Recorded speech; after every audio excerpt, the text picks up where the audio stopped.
Mesdames et messieurs, bonjour et bienvenue dans InfoSport, dans Newsday sur AT Communication. Vous suivez Newsday sur AT Communication. En Côte d'Ivoire, à la Fédération ivoirienne de football, Armand Gourou est nommé directeur exécutif de la FIFA depuis le mercredi 4 avril 2022. Dès le lendemain de sa nomination, il a entrepris la prise de contact avec tous les agents au siège de la FIFA au cours d'une réunion. Bien avant, il a visité chaque agent dans leurs différents bureaux. Les matchs de la Ligue 1 se poursuivent. Hier, lundi 9 avril 2022, l'IS Sassandra a battu USC Bassam 2-1.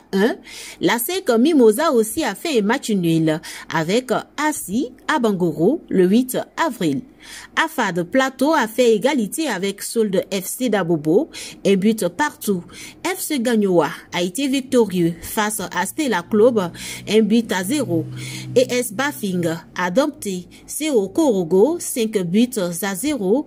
Et enfin, Boaké FC est sorti perdant avec la victoire des SOA, 2-0. Vous suivez Newsday sur AT Communication. Toujours en Côte d'Ivoire, plus précisément à Boaké, match des galas. Le député et premier maire adjoint de la commune de Boaké, Dr Polo Dakio, offre des équipements sportifs aux équipes vainqueurs. Tenu le samedi 16 avril 2022, des matchs des galas ont été organisés par la jeunesse des Traîneaux 1 et 2, villages de la commune de Boaké. Objectif, consolider le tissu social et la solidarité entre les habitants de ces deux villages. À cet effet, 4 équipes se sont disputées les trophées, dont 2 équipes féminines et masculines des deux villages. L'équipe masculine des Traîneaux 1 a battu Traîneaux 2 sur le score d'1-0. Également, l'équipe féminine 1-0 face à celle du Traîneaux 2. Le parrain de cette activité, député et premier adjoint au maire de la commune de Boaké, Dr Polo Dakio, s'est dit honoré par ce parrainage et satisfait par la qualité des prestations des joueurs.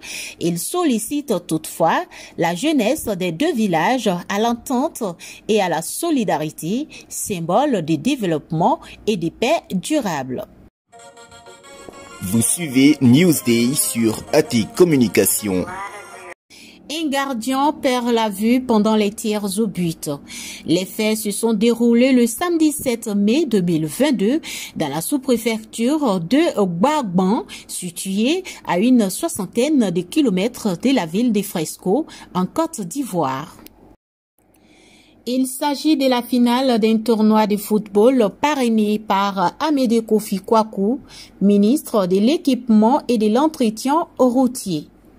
Le score vierge à la fin du temps réglementaire entre l'équipe de Gogbaledo et celle de Gomene-Berry a permis d'engager les tirs au but.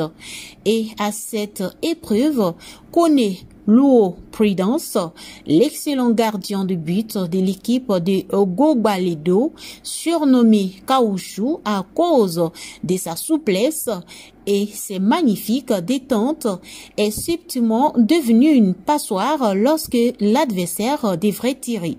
Chaque fois qu'il se mettait dans le but, il ne voyait plus rien et restait là, immobile, figé comme un bâton, car ne sachant même pas que le ballon avait été tiré.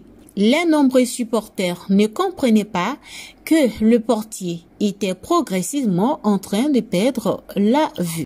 On termine à l'international. Le président de la Fédération camerounaise de football, Samuel Eto'o-Fils, est en tournée en Europe depuis quelques jours. Il a assisté à un match en France et il compte organiser aussi un match entre stars du foot pour apporter son aide aux nécessiteux. Il est aussi en quête de joueurs pour le Cameroun. Étiqueté serait déjà favorable pour rejoindre les Lions. C'était Infosport avec Angéline Aïcha Kounadi dans Newsday sur AT Communication depuis la Côte d'Ivoire. C'était Newsday sur AT Communication.